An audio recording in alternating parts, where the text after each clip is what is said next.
and against the spread in their last 4 road games, losing by an average of 10.25 points. I think Joey Peeps picked it a 20-10 game. That was actually TL.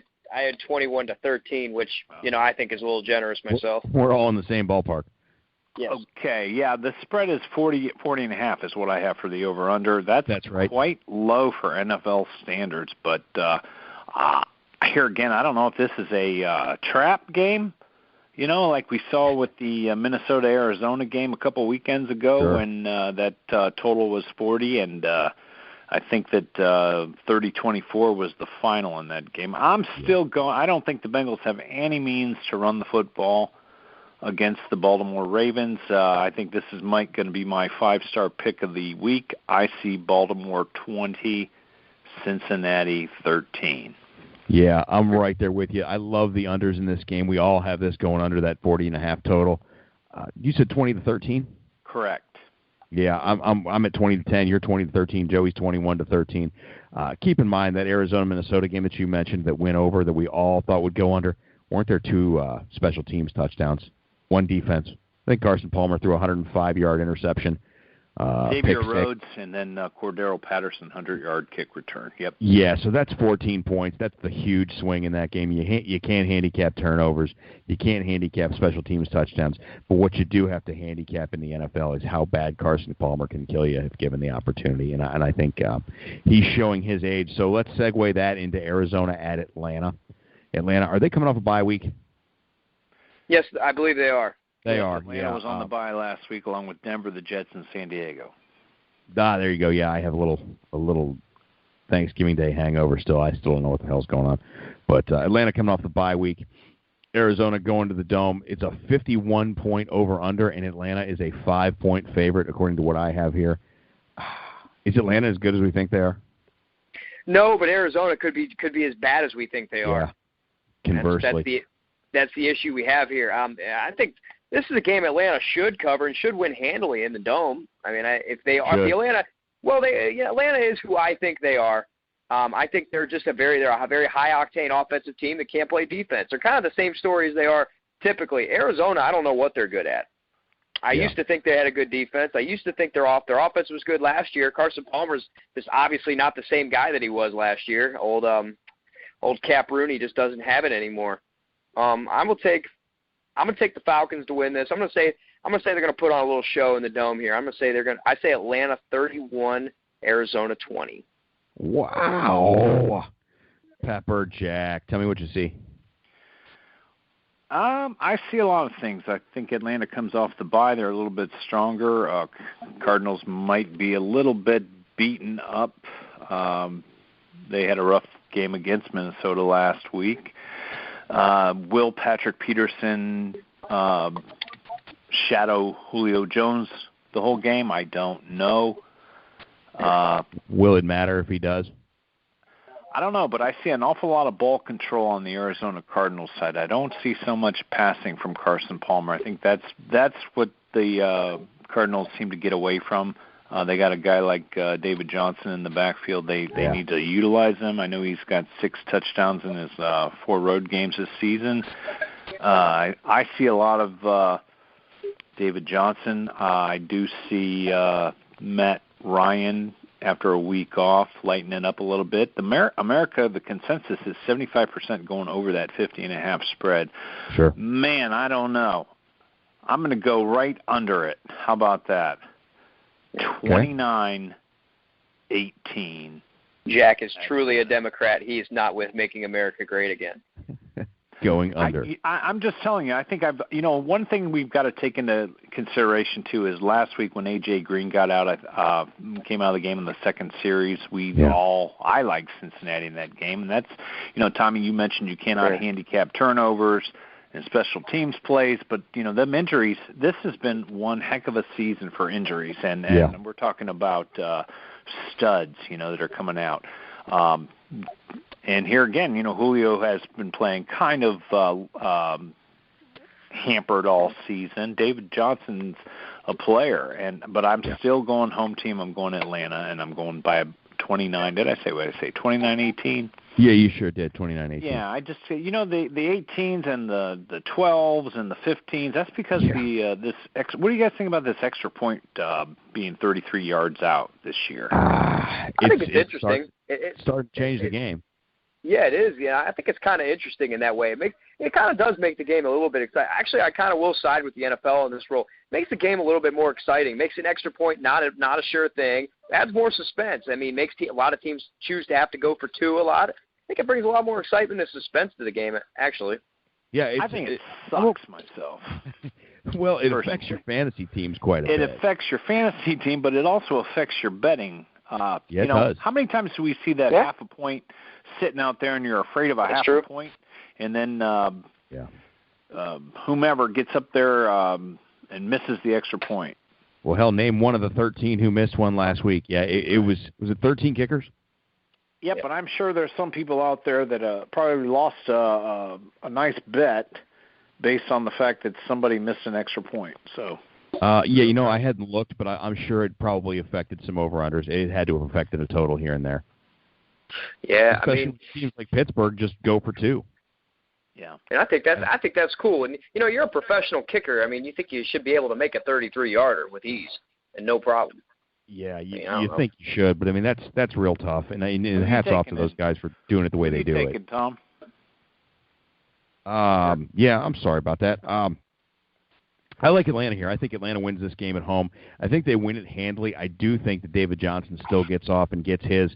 But until Carson Palmer can stop throwing pick sixes and stop making, I don't know if it's arm strength mistakes. I don't know what it is, but not impressed with Carson Palmer at all. Not impressed with the Arizona Cardinals. This is a 5-point line. I see Atlanta covering, believe it or not, 34-28. And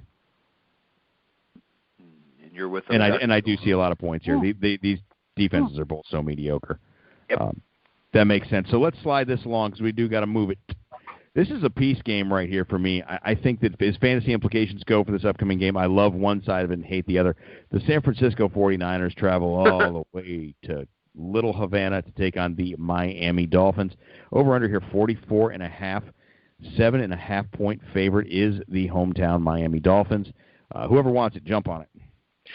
Well, I'll make this short and sweet. San Francisco 49ers suck. So let me just not offer any insight because I don't think anybody really cares anyway because this game is terrible. I think this is I gotta pick the Miami Dolphins. Even though I don't like them, I will pick them to win 28-17. Miami 28-17 from Joe Peeps at Joey's Big Mouth on Twitter. Pepper Jack, what do you see here? Well, I don't see San Francisco traveling all the way over to the South Coast, playing a 1:00 road game, and actually putting up a very good fight.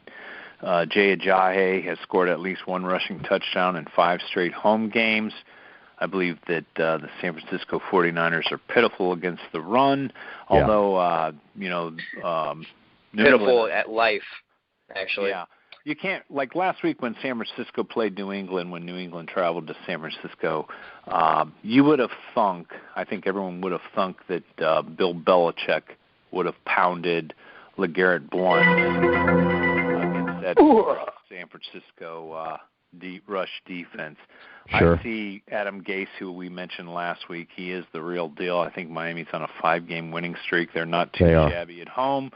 I see a little bit of a blowout here. Miami 28, San Francisco. Well, let's see. The spread's 44.5. So I think we're going to go right under 28-16 Miami over San Francisco. Okay. A similar position I'm going to take on this one too. You got it 28-16 Miami over San Francisco. I see this 29-20 Miami. Garbage touchdown from San Francisco somewhere late. Not an impossibility. You can't bank too much on what Miami gave up against the Rams last week because that offense is non-existent. Miami 5-0 against the spread in the last 5 games, 5-0 straight up in the last 5 games. San Francisco is 1-8 against the spread in their last 9. They are 0-5 straight up in its last 5 games. This is a bad football team. Miami is really, really surprising me. I think they're a different club. I think you're right. I think Adam Gase is the real deal. Tannehill is playing well. Jay Ajayi is playing very well. They got some health issues on that offensive line that was really being helpful. But if Tunsil is back and this line does what it can do, I think Miami wins this game pretty handily. I wouldn't be surprised to say like 29-13 and maybe that late touchdown putting it to 29-20. Play Miami. Stay off of this total. This total at 44.5 is ugly and dangerous because this is one score from flopping either way. I don't like it. Wouldn't touch it. But Miami minus the 7.5 looks right to me. Next up on the docket, it's pouring rain in New Orleans this weekend, so please keep in mind that that's in a dome. But the Rams bad field conditions at the Superdome. Yeah. The Los Angeles Rams take on the New Orleans Saints. This is a 45.5 point over-under. The Saints are a 7.5 point favorite. I think that's an awful lot of points for a Rams defense that's really pretty good. And defensively, they've hung with teams. Offensively, they're not hanging with anybody. I'm going to actually take the Rams to cover this game. I think they have a good defense. I think Jared Goff's a long way off. Didn't watch enough of him last week to really comment. So for our Northwestern Corner listeners out there who comment that I do have a tendency to bash Jared Goff, I'm not going to do that today. I just didn't get enough time to see him.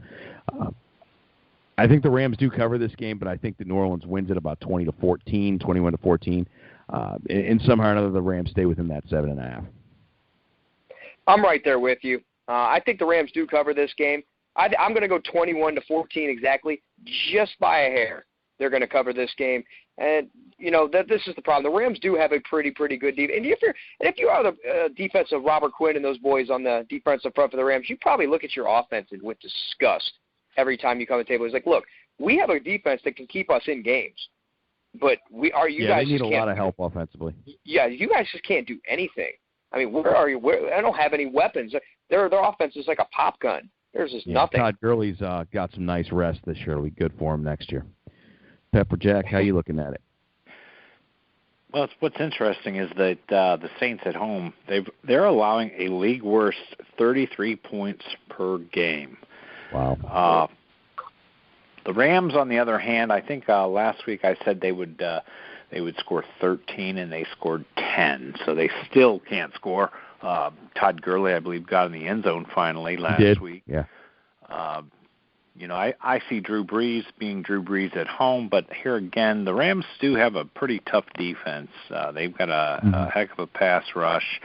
I think their defenses have kept them in games this year, has kept them close. Unfortunately, their offense just can't turn the corner. This is weird, though. 45.5 points is the total that I have. New Orleans normally goes over. The Rams normally go under. 7 points spread in this game. I'm still going to go with the home team. I just don't have any faith in Jared Goff. I still see Drew Brees. Neither does Jared Goff. Yeah, I still see Drew Brees slinging 2 or 3 touchdown passes. I don't know if Mark Ingram's playing. Give me the New Orleans Saints 27-10. Wow, that's a beating. Speaking of beatings, we're not gonna do it. We're not gonna pound on the Cleveland Browns. We're not gonna. We're not kicking anybody. Why not? It's so much fun. Anybody while they're down, I'm just not doing it. This is a football team that's bad and growing, and you give them time, give them some love and some nurturing. I hope they leave Hugh Jackson alone and give him at least 3 years to see what they can put together with some drafts and some help. So the New York Giants take on the Cleveland Browns. The Giants are a 7-point road favorite. Over under here 44. This can't be a good football game to watch. No, it's not. But the Browns are they the king of that backdoor cover though? Like they didn't last week, but the Browns are just that they're always on the line for they were right there for a garbage touchdown to cover that game last week. I mean, they are the king of the backdoor cover this year. They can't win a game, but they can cover. They can find ways to cover the spread. Yeah, they have. They've done it, and I think that's over. I really do. I think McCown starts. We've mentioned it before that I do think the Cleveland Browns should be ashamed of themselves if they put Cody Kessler on the field anymore this season. That poor kid has taken an absolute thumping. You may win one game. You may go 0-16. Don't get this kid killed for it. I mean, Browns, you got to do it. Tell him it's Brucey's time. Well, give me a pick there, Brucey. Oh man, 31-17 Giants. I can't make any argument. I can't make argument with the Browns. No, and I don't expect you to. Pepper Jack, I'm going to give you my pick on this side here quickly.